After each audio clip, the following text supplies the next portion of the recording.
नर्मदे या ठिकाणी पहा आता मी याला लिंबडी पास करून आल्याच्यानंतर रायसिंगपुरा एक छोटं गाव लागले आणि ते गाव आहे ना आता ह्या गावामध्ये हे गाव पास करून हापेश्वर रोडवरती हापेश्वर महादेवाच्या दर्शनासाठी चाललो आहे मी. आणि हापेश्वर महादेवाचं दर्शन घेण्यासाठी आपल्याला 12 किलोमीटर आहे ना रिटर्न यावं लागतं काय पण मी ह्या मार्गे न यात मी फक्त तसाच कडी जंगल मार्गे जाणार आहे कारण ते जंगल 32 किलोमीटर अंतरावरती आहे. हे बा हे जे आहे रायसिंगपुरा नर्मदे नर्मदे नमामि देवी नर्मदे. या ठिकाणी एक छोटी वाडी आहे. या छोट्या वाडीमध्ये आणि मी आता हापेश्वर रोडला आहे. हे हापेश्वर आणि हापेश्वर रोड हा जरा थोडा मोठा आहे. हापेश्वर महादेव हे जे आहे ना पहिलं आहे ना हापेश्वर महादेव हे नर्मदा तटावरती होतं. नंतर बॅकवॉटरमुळं पाणी आल्यामुळं ते आता जे मंदिर आहे ना दुसरीकडे स्थापन केलेलं आहे. दुसरीकडे म्हणजे त्याच्या शेजारी नर्मदा तट आहे. आपल्याला त्या नर्मदा मैयाचं दर्शन होणार आणि मैयाचं हे दर्शन घेण्यासाठी एक 12 किलोमीटर काही जातात परिक्रमाशी परत रिटर्न येतात. कारण वय जास्त असल्यामुळं ते कडीपाणी शिलपाणी त्याचं नावच आहे कडीपाणी. म्हणजे मोठमोठे डोंगर आहेत ते डोंगर पार करायचे आहेत. पर्वत आहे पर्वत पार करायचा आहे. पर्वत पार करून पुढे जायचं आहे. आपल्याला 32 किलोमीटर अंतर पार करायचे. हे बा हे अशा ह्या ठिकाणी आहे ना असे छोटी वाडी आहे. हे झाड आहे ना 100 वर्षापूर्वीचं असू शकतं. 100 ते 200 वर्ष असून लय मोठं रुंद आहे.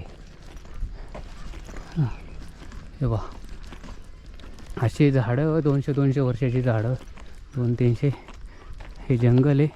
आणि जंगलातूनच हापेश्वर रोड थोडा मोठा आहे. जंगलामार्गे आपल्याला जंगलातून परत पर्वत लागणार आहे आणि आपण एक पर्वतातून आपण जाणार आहे. आणि आता मी एकटाच आहे. अजूनपर्यंत मला कोणच एकही परिक्रमावासी दिसला नाही. कमीत कमी मी 8-7-8-9 किलोमीटर झाला असं बघितलं नाही किती किलोमीटर आहे ते पार करून आलो.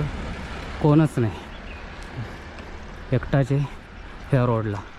आणि ज्या मैयाने मला चहा पाजला ती पण हेच बोलली कारण काल पण एकच जण गेलेला आजही एकच जण आहे. इकडनं कोण येत नाही. नर्मदे नमामि देवी नर्मदे. या ठिकाणी पहा आता मी आहे ना एक मला कडीपाणी येणार आहे आणि कडीपाणी आणि हापेश्वर आणि कडीपाणी मला येणार आहे. मी आहे ना आत्तापर्यंत आहे ना जे मी बरोबर 9 किलोमीटर चालत आले. 9 किलोमीटर चालत आले तर ह्या 9 किलोमीटरमध्ये मला एकही परिक्रमावासी दिसला नाही रोडनी. आणि पाठीमागूनही नाही कारण मी 3 किलोमीटर गेलो का थांबतो. चढ उतार असल्यामुळं 3 किलोमीटर गेलो का थांबतो. आता हा चढून आलो परत चढ थोडा उतार चढ असं लागतं ह्या जंगलामध्ये. हे जंगलामध्ये तर इथून पुढे थोडे आदिवासी लोक चालू होती. हे दक्षिण तटाला आहे ना 14 दिवस होतो जंगलामध्ये. आता मी उत्तर तटामध्ये आणि ह्याच जंगलामध्ये आत्ता कोणच नाही. आणि हे बा पाठीमागून कोणच नाही. भरपूर जण गाड्यांनी आता कमीत कमी 30% लोकच फक्त आता पायी परिक्रमा करतात चालत. नाहीतर हे सगळे जेवढे आहे तेवढेच चालत न करता गाड्यांनी परिक्रमा करतात. कारण आता आश्रमामध्ये गर्दी नाही राहिलेली. आश्रम खाली आहे कारण हे गाड्यांनी पुढं जातात. जसं पुढं जातात तसं गाड्यांनी पुढं गेल्याच्यानंतर पुढे निघून गेलेत. भरपूर पुढे निघून गेलेत. त्याच्यामुळं पुढच्या आश्रमात गर्दी असू शकते. पण इकडे तर आत्तापर्यंत एवढी गर्दी लागलेली नाही. जिथं एकच आश्रम असेल त्याच ठिकाणी गर्दी असते. जिथं अनेक आश्रम असेल त्या ठिकाणी गर्दी नसते. हे बा असा चढ लागला आहे. आणि चढ लागल्याच्यानंतर एक जे हापेश्वरला मी चाललो आहे. आणि आता माझं गुजरात सुटणार आहे. गुजरातमध्ये मी एम पीमध्ये एंट्री करणार आहे. एम पीमध्ये जाणार आहे मी. थोडा बघूया, थोडा महाराष्ट्र लागतो आहे म्हणतात, पण मला तर वाटत नाही ह्या तटाला महाराष्ट्र आहे म्हणून, पण त्याच तटाला महाराष्ट्र आहे, ह्या तटाला नाही आहे. बघा हे जे आपले पुढून येतात ते कसे ते मुळ्या वाहतात. एक मला रोडने दिसलेत, भेटलेत, एवढे सरपण वाहतात. पहिले जुन्या ह्याच्यात व्हायचे. नर्मदे हर, नर्मदे हर. हो, एवढी एवढी मोठी मुळी आहे ही. नर्मदे जड होता नाही क्या. नर्मदे.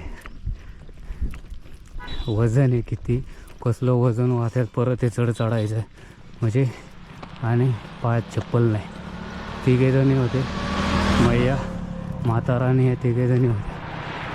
हा, बिना चप्पलाचे हे करतात गाडे. हे पहा, नर्मदे. एवढे घेऊन जातात. मी चढतोय त्या ठिकाणी. आणि यांची जी शेती असते ना, जे चढ उतारावरतीचे डोंगरावरती, आता इथून पुढे अशी शेती लागणार. चढ उतार, चढ उतार. आणि हे पहा, हे असं मी चढतोय. चढ आहे, रोड आहे पण चढ आहे. रोड लागणार थोडा आता, नंतर रोड नाही लागणार. नर्मदे, नर्मदे, नर्मदे. अरे या ठिकाणी बघा, आपण आहे ना कवाडवरून आलो ना, इथून सरळ हे कवाडवरून आल्याच्या नंतर आपल्याला हा जो रोड आहे हापेश्वर, आणि आपल्याला बकतगडला सुद्धा इथून मधून नाही ना एक आहे ना शॉर्टकट आहे. ह्या रोडने सुद्धा आपल्याला बकतगडला जाऊ शकतो. नर्मदे हर, नर्मदे हर. या ठिकाणी एक बघा, आपण आहे ना एक मोठी चिखली गाव आहे. या मोठी चिखलीमध्ये एक प्राथमिक शाळा. त्या शाळेपासून आपण हापेश्वर या ठिकाणी चाललेलो आहे. आणि आपल्याला आहे ना आज हापेश्वरला आपण आहे ना रात्रीची विश्रांती घेणार आहे. आज मी हापेश्वरमध्ये ना 2:30लाच पोचणार आहे, कारण त्याच्या अगोदर पण पोचू शकतो. हे पहा, ही मोठी चिखली आहे, इथं प्राथमिक शाळा आहे. आणि आता हे जे हापेश्वर म्हणजे आता हे आदिवासी पट्टा मला चालू झाला. हापेश्वर माझ्यापासून आहे ना एक 8 ते 9 किलोमीटर अंतरावरती असून कवाड हा तालुका आहे इथला. हा तालुका आहे. या तालुक्याचं गुजरात पाणी पुरवठा म्हणजे ह्या गुजरात पाणी पुरवठ्याची मोठी इथं टाकी आहे. गुजरात पाणी पुरवठा DD 110 म्हणजे मेगा, म्हणजे ते ना 110 मेगावॅट लिटर एवढं मोठं टाकी आहे. ती टाकी पूर्ण एवढा नर्मदे यार ह्या आदिवासी पट्ट्याला पाणी पुरवतं. त्या ठिकाणी बघा, हे असं एक जंगल आहे. हे जंगल मार्गे मी मोठी चिखली, हा मोठा रोड आहे. नंतर मला छोटा रोड लागणार आहे, कारण हा हापेश्वरला सर्वात मोठं मंदिर आहे. आणि हे मंदिर बघण्यासाठी टुरिस्ट लोक जास्त येतात. टुरिस्ट लोक जास्त येत असल्यामुळं रोड बनवला आहे. आणि मोठं गाव आहे. आदिवासींची, ह्या लोकांची पण दळणवळणाची, दळणवळण यांच्यासाठी पण चांगला रोड झाला. आणि पाण्याची पण चांगली व्यवस्था आहे. नर्मदा मैयाचं पाणी आहे. मैयाचं पाणी असल्यामुळं इथे काही कोण आजारी पडत नाही, काय नाही. मोठं आहे, पाण्याचंच आहे, पाणी पुरवठ्याचंच आहे. असा रोड आहे या ठिकाणी. आणि नर्मदा परिक्रमावासी आहे ना, या रोडला मला आत्तापर्यंत एकही भेटला नाही. भेटतोय का नाही काय माहिती, पण आत्तापर्यंत तर नाही भेटला. बघूया. नर्मदे हर.